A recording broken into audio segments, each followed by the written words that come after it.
Hello दोस्तों, आप सभी का स्वागत है नए एनिमे की दुनिया में। तो इस कहानी की स्टार्टिंग में हम एक बंदे को देखते हैं जिसका रात में एक्सीडेंट हो जाता है और इससे उसकी डेथ हो जाती है। इसके बाद वो बंदा जो कि हमारा मेन हीरो है वो कहता है कि मेरी डेथ के बाद मैं एक फैंटेसी वर्ल्ड में रीइंकार्नेट हो जाता हूँ और वो भी एक स्वॉर्ड बन के और मेरी विल्डर यानी कि मुझे होल्ड करने वाली एक छोटी सी कैट गर्ल है। जिसके बाद वो हमको एक्सप्लेन करने लगता है कि वो उससे मिला कैसे है। उसकी डेथ के बाद वो रीइंकार्नेटेड हो जाता है एक ऐसे वर्ल्ड में जहाँ पर उड़ने वाली ड्रैगन्स है और काफी अलग तरह के मॉन्स्टर जैसे कि गोबलिन्स हैं। तभी वो देखता है कि वो तो एक स्वॉर्ड के रूप में रीइंकार्नेट हो चुका है। अरे तेरी की तो नहीं। तभी उसे कोई आवाज सुनाई देती है जिसमें कोई उसे गुड लक बोलता है और कहता है कि तुम्हें अभी बहुत पावरफुल बनना होगा ताकि तुम्हारा विल्डर पावरफुल हो सके। जो सुनकर वो स्वॉर्ड काफी कंफ्यूजन में होता है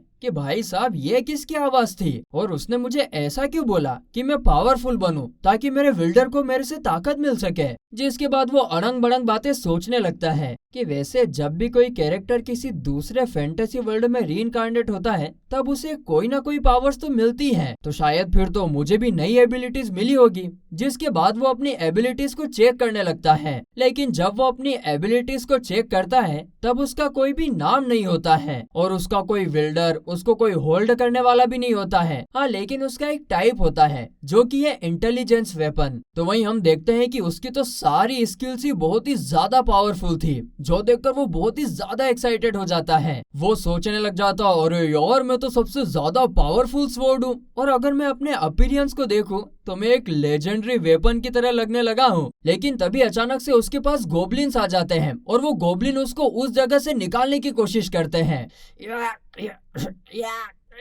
लेकिन काफी देर कोशिश करने के बाद भी जब वो उस स्वॉर्ड को वहाँ से हिला भी नहीं पाते हैं तो वो गोबलिन्स उसके ऊपर थूक देते हैं। आथू! अब ये देखकर तो उस स्वॉर्ड का माथा भंड हो जाता है। माथा तो है नहीं उसका, जो भी है वो भंड हो जाता है और फिर वो अपनी टेलेकिनेसिस की पावर को यूज करके अपनी जगह से निकलकर आसमान में उड़ने लगता है। जिसके बाद वो सभी गोबलिन्स को एक एक करके मारने लगता है। साले मेरे ऊपर थूक रहे थे ना तुम। और फिर वो एक गोबलिन को मारते वक्त तो गलती से उसके अंदर के क्रिस्टल को तोड़ देता है। इससे होता क्या है कि वो अचानक से ग्लो करने लगता है, जो देखकर वो स्वॉर्ड काफी कंफ्यूजन में आ जाता है कि ये क्या हो रहा है। पर वो उसे इग्नोर करता है और बाकी गोबलिन्स को मारने लगता है और उन सब के क्रिस्टल्स को भी तोड़ देता है। अब इससे होता यह है कि वो और भी ज्यादा ग्लो करने लगता है। फिर इसके बाद जब वो अपनी स्किल्स को चेक करता है तो उसे पता चलता है कि उसकी स्टेट्स पावर इंक्रीज हो चुकी है और वो देखता है कि उसे एक मेमोरी स्किल भी मिली है जिससे वो किसी को भी मार कर उसकी स्किल्स को एब्जॉर्ब कर सकता है। आगे तो फिर वो बाकी बचे हुए गोबलिन्स के भी क्रिस्टल को तोड़ देता है जिससे कि वो काफी ज्यादा लेवल अप करने लगता है। इसके बाद वो आगे सोचने लगता है कि हाँ, मैं अपने अपोनेंट के अंदर के क्रिस्टल को तोड़कर अपना लेवल अप तो कर सकता हूँ, लेकिन इन सब का फायदा क्या है।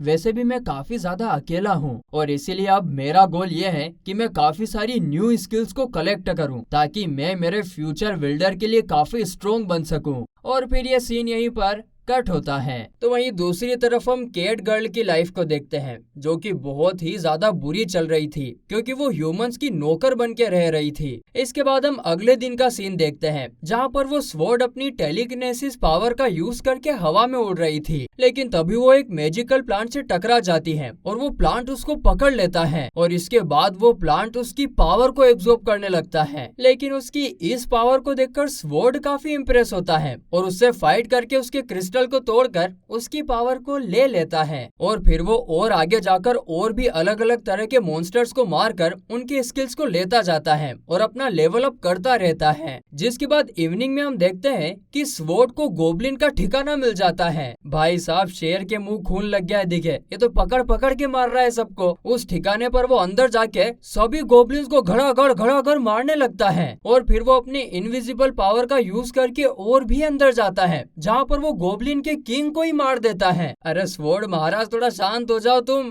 किंग को मारते ही उसे नया टारगेट भी मिल जाता है, जो कि गोब्लिन मजिशियन था, और स्वॉर्ड उसे भी खत्म कर देता है। और सिर्फ खत्म ही नहीं करता है, उसके क्रिस्टल को भी तोड़ देता है और उसकी स्किल भी ले लेता है। अब उसकी स्किल से उसको फायर मैजिक मिलता है, जो कि वो हमेशा से चाहता था, क्योंकि फायर मैजिक काफी कूल होता है। और यही नहीं, इतने सारे गोब्लिन्स को मारने से उसकी स्वॉर्ड आर्ट लेवल भी 3 की हो जाती है, जो देखकर वो काफी खुश होता है, क्योंकि इससे उसकी विल्डर की मास्टरी हो जाएगी और जो भी उसे इक्विप करने की कोशिश करेगा तो वो उसे अच्छे से विल्ड कर पाएगा। इतना सोचकर वो वहाँ से निकल जाता है कि भाई आज का दिन पूरा हुआ, अब हम बहुत थक गए, अब हम आराम करेंगे, और वो अपनी जगह पर चला जाता है और अपने खूंटे में बंध जाता है। तो वहीं दूसरी तरफ हम केट गर्ल को देखते हैं, जहाँ पर कोई आदि मानव जैसा इंसान एक दूसरी स्लेव को मार रहा था। पटैक पटैक पटैक। तभी केट गर्ल उस स्लेव को बचाने के लिए उसके सामने आ जाती है, लेकिन वो बंदा केट गर्ल से कहता है, ओहो हो, बड़ी होशियार बन रही हो, अभी के अभी मेरे सामने घुटने टेको और बो डाउन करो मेरे सामने। और केट गर्ल के गले में स्लेव बैंड होने की वजह से उसको बहुत ज्यादा दर्द होता है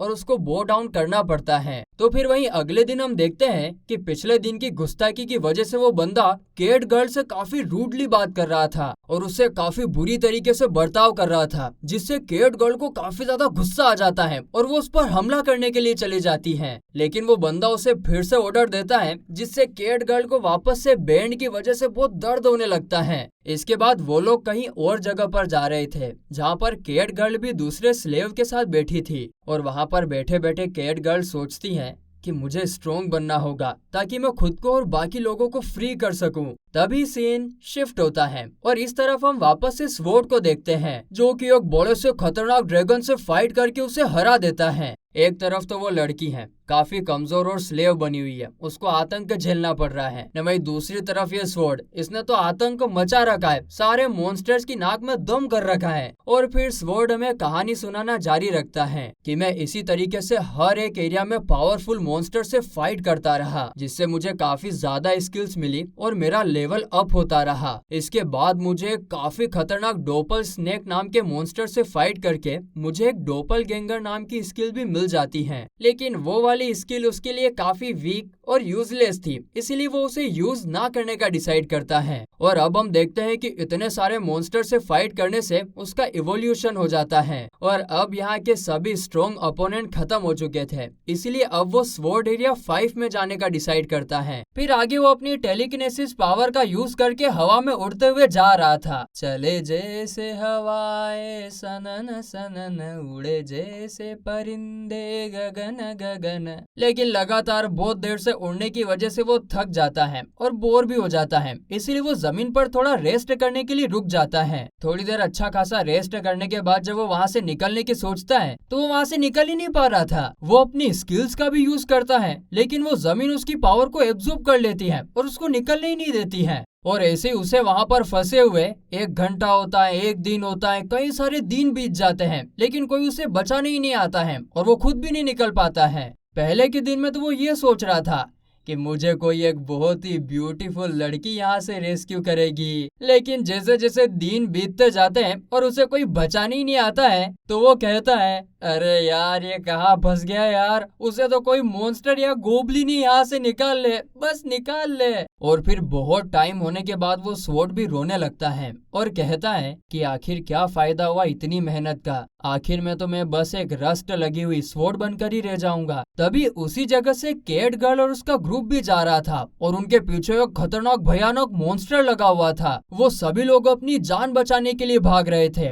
और केट गर्ल यहाँ पर कुछ करना तो चाहती थी, लेकिन वो कुछ भी नहीं कर पा रही थी, क्योंकि ना ही वो स्ट्रॉन्ग है और उसके गले में वो स्लेव बैंड भी बंधा हुआ है। और तभी वो मॉन्स्टर उस इंसान को मार देता है जो कि केट गर्ल के साथ काफी रूडली बिहेव कर रहा था। और इससे होता यह है कि वो सभी लोग जिनके गले में वो स्लेव बैंड बंधा हुआ था वो फ्री हो जाते हैं और अपनी जान बचाने के लिए भागने लगते हैं। लेकिन केट गर्ल है भली छोटी सी, लेकिन बहादुर बनने की कोशिश करती है और उस मॉन्स्टर से फाइट करती है, पर ऑब्वियसली वो उसका कुछ नहीं कर पाती है और वो मॉन्स्टर उसे दूर फेंक देता है। केट गर्ल दूर जाके धड़ाम से गिरती है और तभी उसे स्वॉर्ड की आवाज आती है और ये आवाज अपनी स्वॉर्ड की थी यार। वो अपनी टेलीकिनेसिस पावर का यूज करके कैट गर्ल को उसे वहाँ से निकाल के यूज करने को कहता है। वो आवाज सुनकर कैट गर्ल भी उस स्वॉर्ड को ढूंढ तो लेती है पर वो उसे पहले तो निकाल ही नहीं पा रही थी, लेकिन फिर वो अपनी सारी ताकत यूज करके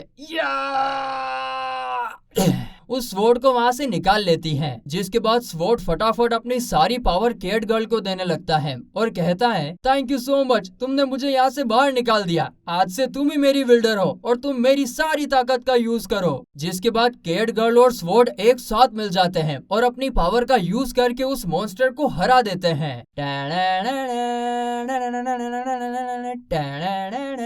लेकिन तभी वहाँ पर स्लेव्स के ओनर का हेड आ जाता है। वो कैट गर्ल से उस स्वॉर्ड को उसे देने को कहता है और ये उसका ऑर्डर था। वो कहता है ये कॉन्ट्रैक्ट देख रही हो, जब तक ये कॉन्ट्रैक्ट मेरे पास है तब तक तुम लोग मेरे किसी भी ऑर्डर के लिए मना नहीं कर सकते हो। और फिर उसके ऑर्डर के कारण उस स्लेव बैंड से कैट गर्ल को गले में बहुत ज्यादा दर्द होने लगता है और कैट गर्ल को इतने दर्द में वो स्वॉर्ड नहीं देख पाता है और अपनी पावर का यूज करके पहले तो उसके कॉन्ट्रैक्ट को जलाता है और फिर उस बंदे को ही खत्म कर देता है। बड़े होशियार बन रहे थे तुम। और इससे कैट गर्ल और बाकी सब जो उसके स्लेव थे जिनके भी गले में पट्टा बंधा हुआ था वो सारे उसकी स्लेवरी से फ्री हो जाते हैं। ये सब देखकर कैट गर्ल काफी खुश हो जाती है और वो स्वॉर्ड की विल्डर बनने को मान जाती है। वो स्वॉर्ड उससे पूछता है कि वैसे तुम इतना स्ट्रॉन्ग क्यों बनना चाहती हो, ऐसा इवॉल्व क्यों होना चाहती हो तुम। जो सुनकर कैट गर्ल बताती है कि ब्लैक कैट्स कभी इवॉल्व नहीं हो पाए। इवॉल्व होने की विश मेरे पेरेंट्स की थी जो कभी पूरी नहीं हुई और इसीलिए मैं इसे पूरा करना चाहती हूँ, स्ट्रॉन्ग बनना चाहती हूँ। जो सुनकर स्वॉर्ड उससे कहता है अच्छा ऐसी बात है, तुम चिंता मत करो, मैं तुम्हें ट्रेन करूंगा, तुम्हें स्ट्रॉन्ग बनाऊंगा। और फिर स्वॉर्ड कैट गर्ल से उसका नाम पूछता है तो कैट गर्ल यहाँ पर अपने पेरेंट्स को याद करके अपना नाम फ्रेन बताती है और ये नाम उसको उसके पेरेंट्स ने ही दिया था। आगे फ्रेन स्वॉर्ड से उसका नाम पूछती है जिस पर स्वॉर्ड उसे बताता है कि मेरा तो कोई नाम नहीं है। जो सुनकर फ्रेन उसका क्या नाम रखना चाहिए ये सोचने लगती है और फिर क्या नाम रखना चाहिए, क्या नाम रखना चाहिए तुम्हारा। ऐसे थोड़ी देर सोचने के बाद वो उसका नाम टीचर रख देती है। स्वॉर्ड कहता है टीचर, ये कैसा नाम है। फ्रेन कहती है कि आप मुझे ट्रेन करने वाले हो तो आपका नाम टीचर ही सही रहेगा ना। स्वॉर्ड कहता है कि चलो ठीक है, जैसी तुम्हारी मर्जी। और फिर वो दोनों निकल जाते हैं अपनी जर्नी पर। आगे टीचर कहता है कि जब फ्रेन बड़ी हो जाएगी तब वो बहुत ज्यादा अट्रैक्टिव लगने लगेगी और इसीलिए मैं इसे हमेशा प्रोटेक्ट करूंगा। और इसी के साथ ये एपिसोड यहीं पर खत्म होता है।